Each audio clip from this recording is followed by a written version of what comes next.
C'est depuis 1970 que je suis ici en Brousse, en créant cette cacaoyère. Le cacao, c'est quelque chose qui est trop important pour nous. On le travaille parce que pour mieux garder la famille et pour mieux sauvegarder encore la famille de dehors.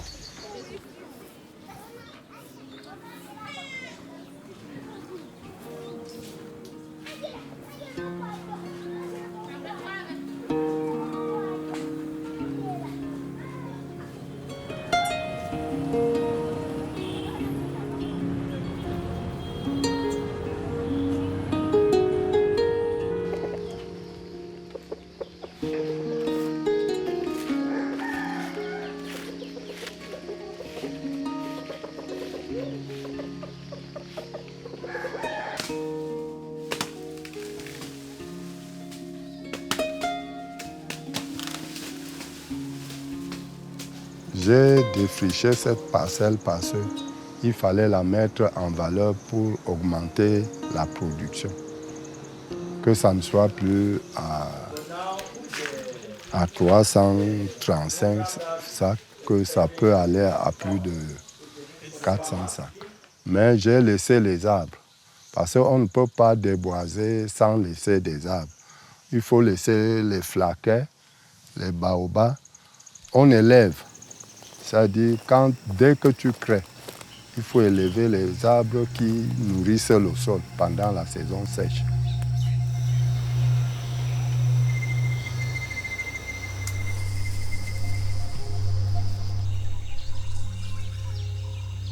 J'ai dit, je suis un fils de la forêt. Nous avons besoin de la forêt. Parce que les bienfaits de la forêt, c'est nous qui les connaissons, mais mieux que vous. Et quand on détruit souvent la forêt, ce n'est pas de manière volontaire. Vraiment, quand nous détruisons la forêt, là, ce n'est pas parce qu'on ne le fait pas de manière volontaire, mais on le fait pour des raisons de survie.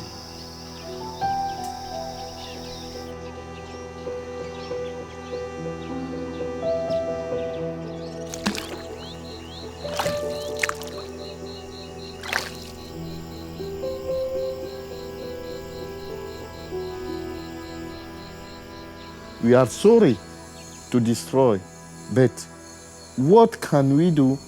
And we have lost so much time without thinking that what we are doing cannot come back. But now, it's only, we are desperate.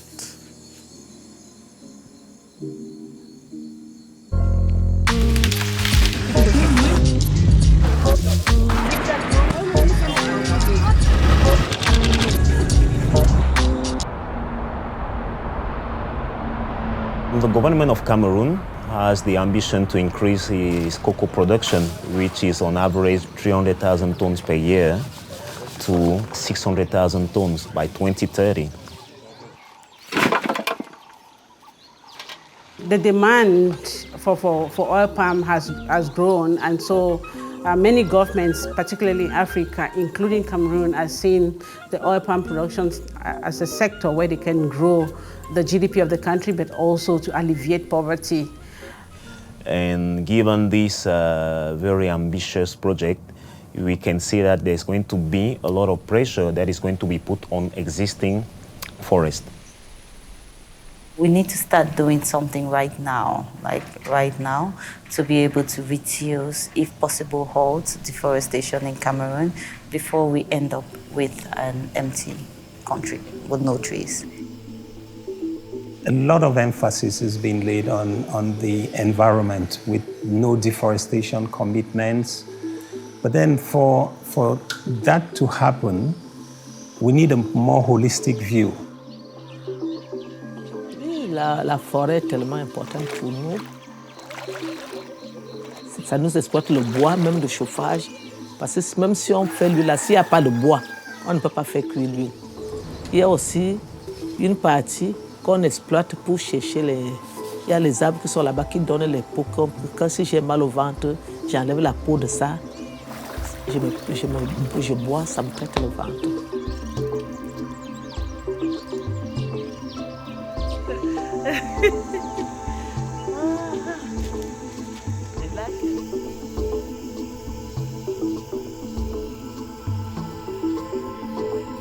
Bon, j'ai commencé avec un demi-hectare.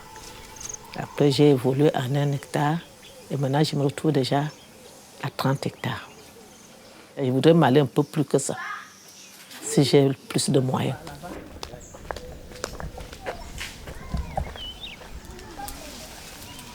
Quand moi j'ai le terrain, je défriche, j'abats, je brûle. Et la forêt, c'est une forêt vierge qu'il faut défricher, abattre. Tout, il faut préparer, brûler. Donc, quand la forêt est déjà défrichée, abattue, c'est là on fait d'abord le champ, on commence pas par le palmier. I surrender, oh daddy. I surrender, oh. The cocoa is too cheap in Cameroon here, but we don't know why. But we are working very hard on it. Can I render to my God for his goodness too? Oh, what can I render to my Lord? We are suffering because of price. We are not having price. People can help us. I render all I have for his goodness toward me. I render. Farmers are trapped in a cycle where they have to borrow money in anticipation for some revenue that's based on a price that's not set by them. That price for cocoa is set by the international market. And then you have a lot of people within the supply chain. You have the chocolate producers, and then you have the large merchants or trading companies that buy from different countries and then supply to the industries. And then down the supply chain, you also have all the middlemen, the cooperatives that interact directly with the farmers. And at the end of the day, less than 10% of the revenue of that trade actually goes down to the farmer. Sometimes it's like 5% or 6%.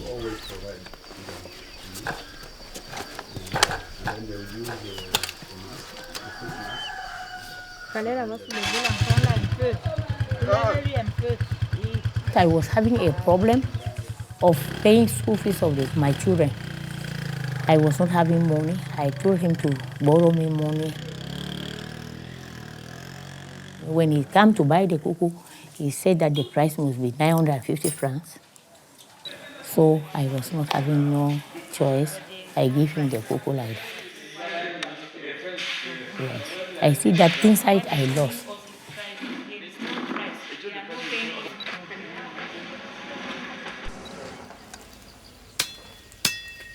Oh,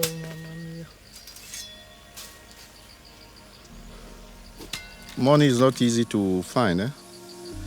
It's always hard, especially that manual work. You see how I'm wet everywhere because I'm searching better life. You see how water is pouring from my skin.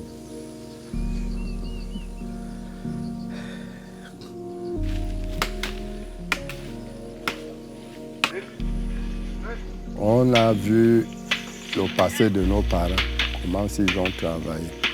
Et en plus, on est en train de travailler maintenant pour que ça nous aide aussi, ce qu'on a vu avant, devant nos parents.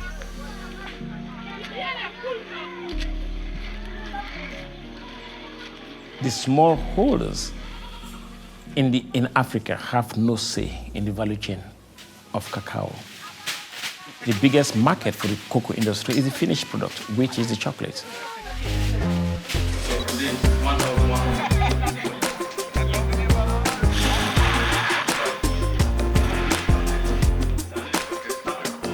Yes, we are waiting for that.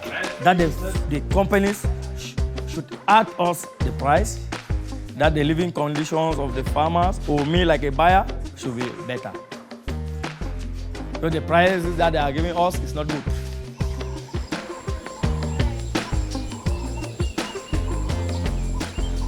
It's not possible for you to talk about zero deforestation and telling farmers not to expand their farms, not to cut down forests without providing them alternatives.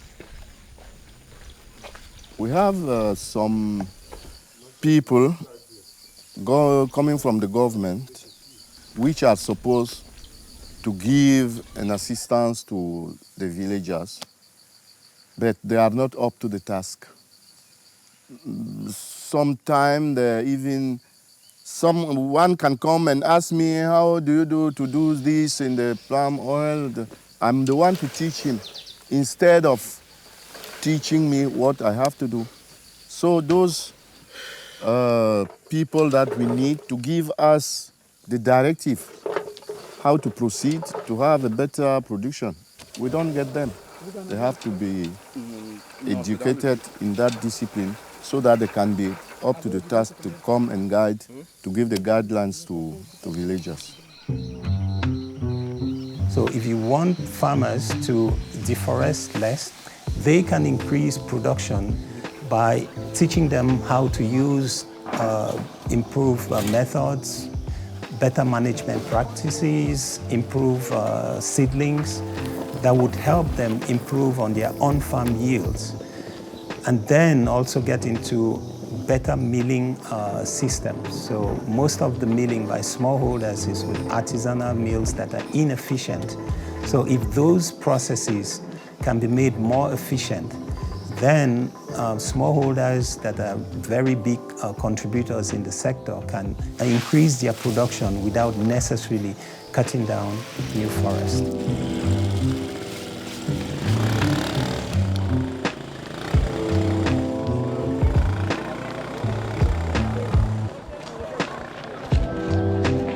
It has not been easy to get into the signature of the roadmap to deforestation-free cocoa. First of all, the main resistance was on what do we mean by deforestation? Why are you imposing this new policy to us, smallholders who are not getting enough from the proceeds of our cocoa? The price is fluctuating, and at the same time, now you want us to stop producing cocoa. For example, we are trying to certify, if you look at the certification process for each of these commodities, what do the people in Europe want to consume and how do they want to consume it? If you look at, we are talking about let's go green, let's reduce our carbon footprints. And so they put those certain standards. I can only buy cocoa that is certified. I can only buy cocoa that is produced in a certain way. Then we look at those policies. That is the market. If you want to satisfy that market, what do our local policies say? And how do you integrate what the consumer wants to what the local policy say? Farmers, they are facing the realities. But you have to go to them, you have to explain to them, they have to understand the basics of those rules. And there should not be rules that are just drafted at the international level, and signed at the international level without their own participation and also without explaining it to them.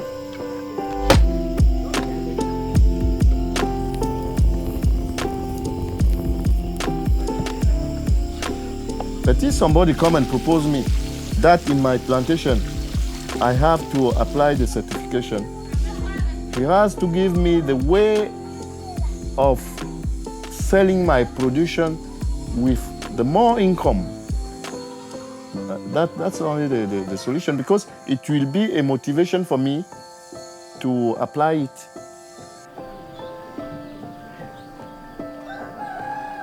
Mais si je ne dois vivre que de la production de cacao, dans la situation actuelle, ce n'est pas possible.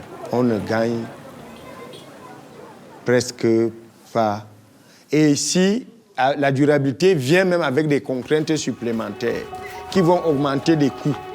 Et si le prix reste le même, ça ne peut pas aller. Ça ne peut pas aller.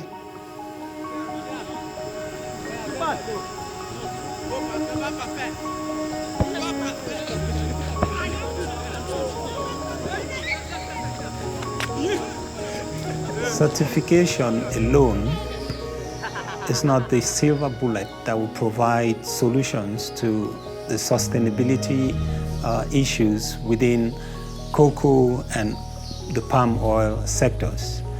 But then it's just one of the mechanisms that can be used to make these sectors more sustainable. It has to be part of a hybrid strategy that involves government policies, government regulations, and also a strategy that involves smallholders who are at the center of the production of these commodities, so that they would get their voices heard, get all the issues that they are facing during the production process, because they are the ones contributing towards deforestation. They are the ones facing all the socioeconomic issues. So if they are put at the center and get them involved in the decision-making process, I think it will be a more lasting way to get trade within the sectors more sustainable.